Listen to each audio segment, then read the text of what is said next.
On trouve généralement plusieurs sigles anglais sur les moteurs de nos voitures, tels que CVVT, VVTIC, VVD, etc. Ces sigles font référence aux technologies de distribution variable. Ils varient selon le constructeur, mais ils ont tous un point commun, une puissance moteur accrue et une consommation de carburant réduite. Aujourd'hui, nous allons vous expliquer en détail les principes de la distribution variable et son fonctionnement. Ne vous laissez pas impressionner par la terminologie complexe.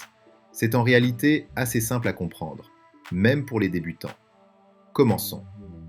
L'objectif principal de la distribution variable est de contrôler plus précisément la quantité d'air admise dans le moteur. Le carburant a besoin d'air pour brûler. Si l'apport d'air est trop important, la température de combustion augmente considérablement, ce qui provoque la dilatation et la déformation des pièces métalliques du moteur. A l'inverse, si l'apport d'air est insuffisant, le carburant ne brûle pas complètement, ce qui entraîne une baisse de performance, une augmentation de la consommation et un encrassement plus important. Le rapport air sur carburant idéal est donc de 14,7 pour 1, soit 14,7 kg d'air pour 1 kg d'essence. La stratégie d'injection de carburant du moteur repose sur la régulation du rapport air-carburant. Autrement dit, elle ajuste la quantité de carburant injectée par les injecteurs en fonction du volume d'air entrant et du rapport air-carburant en temps réel. En d'autres termes, la quantité d'air admise détermine la puissance et la consommation de carburant du moteur.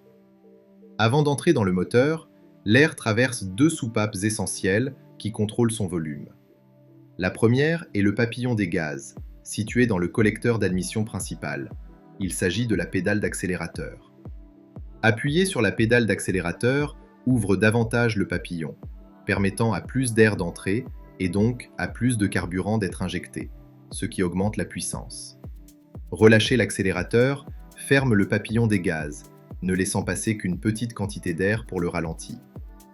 La seconde soupape est la soupape d'admission. Pour garantir l'étanchéité des cylindres, cette soupape s'ouvre uniquement lors de l'admission et reste fermée en dehors de ses phases.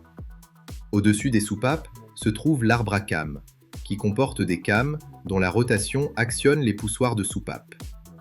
Lorsque le collecteur d'admission atteint l'intérieur du cylindre, les soupapes s'ouvrent, permettant à l'air du collecteur d'admission de pénétrer dans les cylindres. Il en va de même pour l'échappement. La soupape d'échappement ne s'ouvre que lors de l'échappement et reste fermée en permanence. On observe donc deux arbres à cames, un pour l'admission et un pour l'échappement. Qu'est-ce qui contrôle la rotation de l'arbre à cames ? Le vilebrequin. Une courroie de distribution relie le vilebrequin à un pignon situé à l'une des extrémités de l'arbre à cames. Deux tours du vilebrequin entraînent un tour de l'arbre à cames, ce qui correspond à un tour d'échappement et un tour d'admission. Bien sûr, cela était vrai pour les moteurs anciens, où la durée et l'amplitude d'ouverture de la soupape d'admission étaient fixes. Cependant, comme le contrôle du volume d'air entrant par le papillon des gaz n'était pas très précis, si l'on pouvait rendre les soupapes d'admission plus modulables, à l'instar d'un robinet, en les ouvrant davantage ou plus longtemps lorsque la puissance était nécessaire, cela n'augmenterait-il pas le volume d'air admis dans le moteur et, par conséquent, la puissance ? Si la soupape d'admission s'ouvrait moins longtemps ou ralentit, lorsque la puissance n'est pas requise, cela réduirait la quantité d'air entrant dans le moteur et permettrait ainsi d'économiser du carburant. Absolument.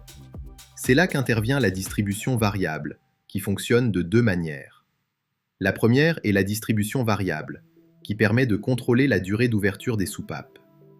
Lorsque la puissance est nécessaire, la soupape s'ouvre plus longtemps, laissant entrer davantage d'air. Lorsque l'on privilégie la consommation, la soupape s'ouvre moins longtemps, laissant entrer moins d'air. Bien entendu, chaque constructeur automobile met en œuvre cette technologie différemment, et la terminologie varie. Honda l'appelle VTC, Toyota VVT, BMW Vanos et Mercedes-Benz Camtronic. La seconde méthode est la variation d'ouverture des soupapes, qui permet de contrôler l'amplitude de l'ouverture. Lorsque la puissance est requise, la soupape s'ouvre davantage, ce qui augmente l'ouverture de la soupape d'admission et donc la puissance. Lorsque l'on privilégie la consommation, la soupape s'ouvre davantage, laissant entrer moins d'air et moins de carburant, ce qui permet de réaliser des économies de carburant. De même, chaque constructeur automobile utilise un nom différent. BMW l'appelle Valvetronic, Nissan VVL et Audi AVS. L'objectif est de contrôler précisément le volume d'air admis dans les cylindres, mais les méthodes techniques diffèrent. Si cette vidéo vous a plu, n'oubliez pas de liker et de vous abonner. Suivez-nous sur la chaîne automobile et à bientôt.